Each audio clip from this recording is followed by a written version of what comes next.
I keep asking myself, even now, how I survived, because I was 6 months in Auschwitz.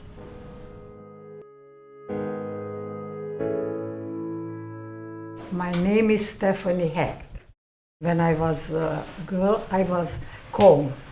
I was born February 15, 1928.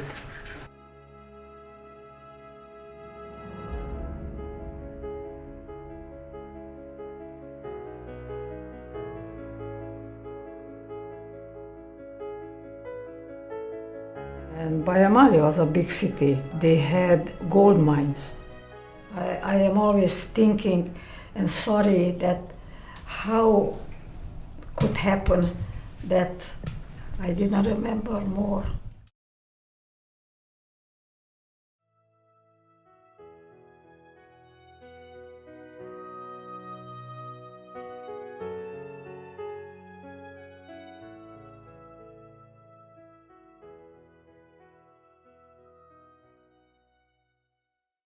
And we had a store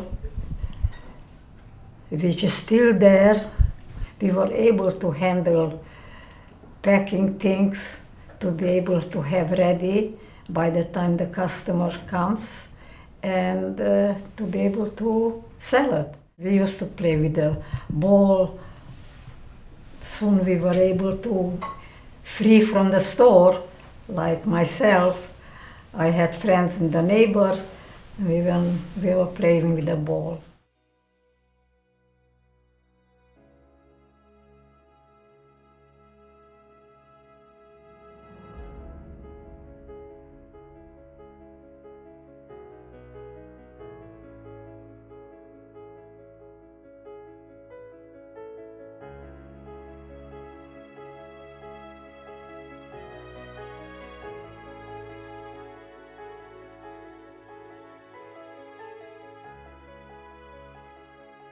Being in my aunt's house, they came and they told her, pack up this girl and send her back where she was born. Of course, it was no way to get out. They got the horse with the buggy. They dressed up me with different kind of clothing.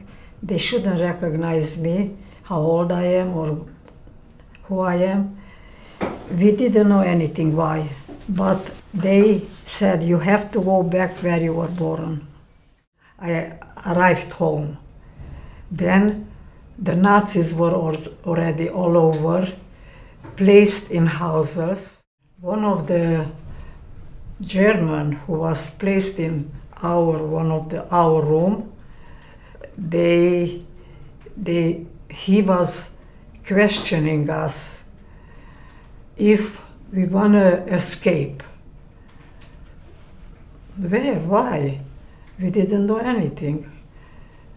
He said, the news says that we have to pick you up and take you.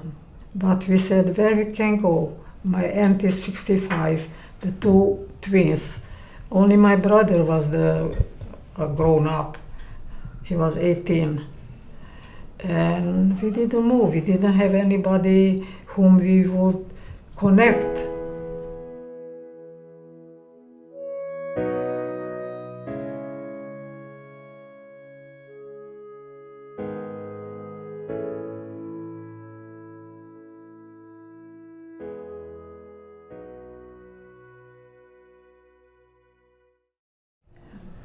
And no food, no nothing. They put us in cattle places. We didn't know anything. Why?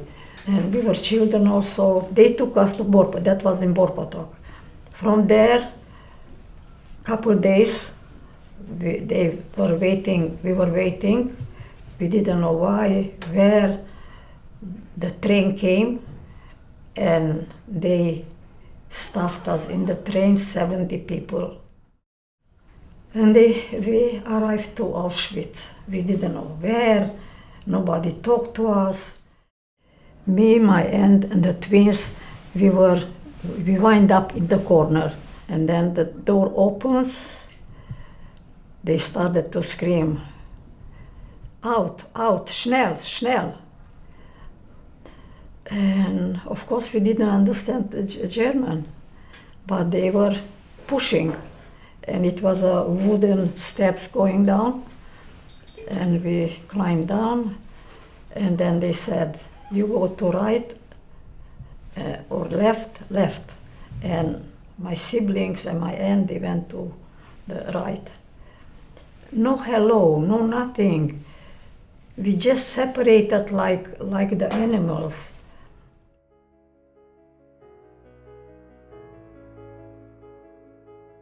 And looking around, I saw so many people, very slim dress and shaved.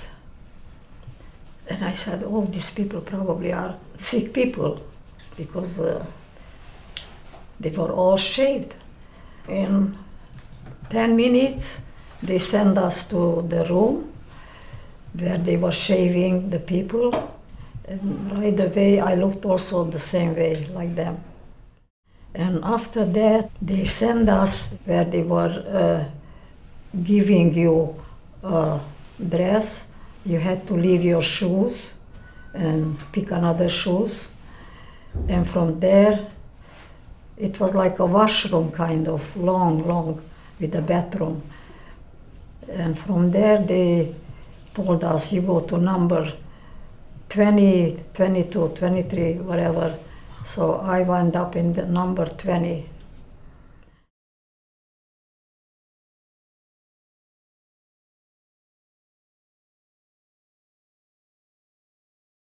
And the barracks were very huge, 900 girls, but they gave us a necklace with a number, with a metal number. Every morning, 3 o'clock, they woke us up. We stood near the barrack in 5 people in one lane. And of course I chose the girls who is from my town. And we had to stay there for pretty long time till they find the exact number. If was missing a number that it's less than supposed to be, then they started again the counting. Always hungry. Always hungry. And we were always talking about food and cooking, but it was no other. First, this bowl of food, it was from grass and a couple potato swimming. And then we had to finish to give it to the other person and for the other person. And in the morning, they gave us some black coffee, which was water, not coffee, and a slice of bread. That's it. I was 6 months in Auschwitz. The rest, they sent me to a factory.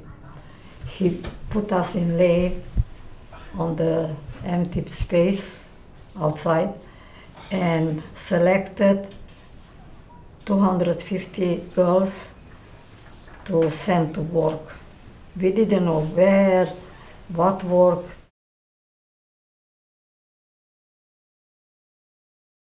An older German person, even now I remember his face, he was telling us, be careful, don't go anywhere. We were all outside on the yard.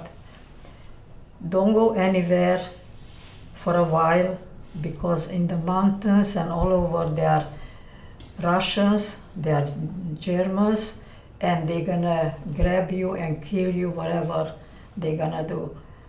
Of course, after 3 days, the food ran out in the kitchen, so we decided, all of us, that we're gonna go on looking for escaping someplace to a train. We should be able to get back home. We wind up by a French factory, but the people who were working there, they left. They left everything, and we went in, and the older girls, they went to the kitchen, and they prepared, they got some food left, and they gave to everybody something. This was not a solution, we have to go home. So we were looking for a train, and very lucky that we find a train station, but we didn't know which way the train going, left or right. So we took a chance. When I came home, the first thing was I should get married and have children. And definitely it was, like I said over there, my life was very tragic before the war. Then after the war, losing whatever you still have and be alone, I was very depressed.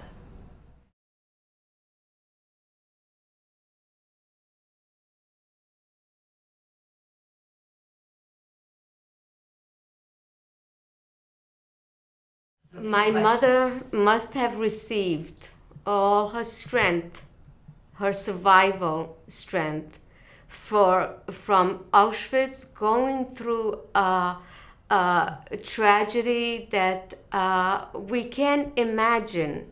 We can't imagine a 16-year-old to be going through all this and yet finding her way still in Auschwitz. She was lonely, she found her way. This is all alone. The strength to go through all that. We're talking 16, 17. That's the age that she was and was going through such tragedy.